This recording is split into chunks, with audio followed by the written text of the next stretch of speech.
Yo, what's up guys? Ito nga pala ang aking bagong intercom mula kay Freedcon.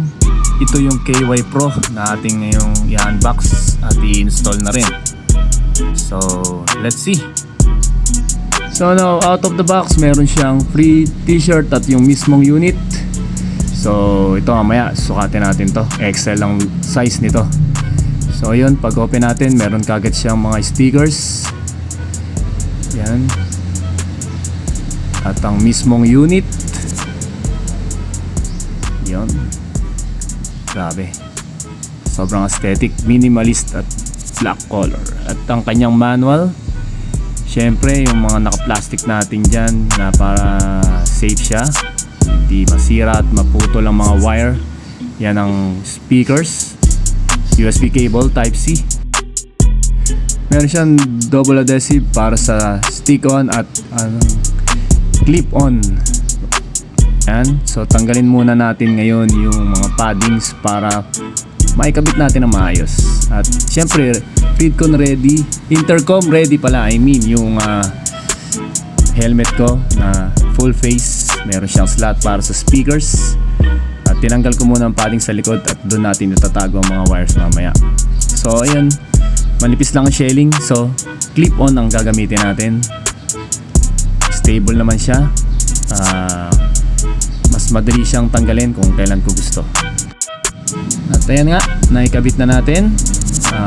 Sturdy naman siya, hindi malog, hindi rin madaling matanggal to kasi naka-clip talaga. Maganda yung kapit, goods. At ikakabit na natin yung speakers. Gagamitan natin ng mga velcro tape. Ingatan lang natin at medyo makapit talaga yung ginamit na adhesive dito. So yun, fit na natin to sa loob, sa left side. Yan. At yung isa naman mamaya dun sa kabilang side. Yan. Ayun, so naikabit na parehas. At kabit naman natin tong mic na to, yung standard mic. Since full face ang ginamit nating helmet. So yun, itago natin yung mga wiring sa loob ng paddings para protektado sila. At ikapitan natin tong cable na to para ma-connect yung mga speaker at mic.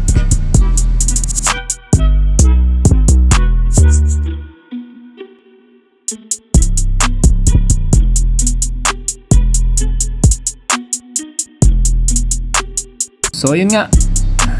Ayan nga ang ating intercom mula kay Freedcon, ang KY Pro na sobrang minimalist at napaka-aesthetic ng dating. Solid na solid. Kahit luma na yung helmet ko, ganda pa rin yung tingnan. So try natin to sa daan. At hopefully talagang enjoy natin yan. Ma-maximize natin lahat ng gamit yan. Okay. So ito nga pala yung t-shirt na freebie mula kay Freedcon. Salamat at napakaganda. Subli na dry fit.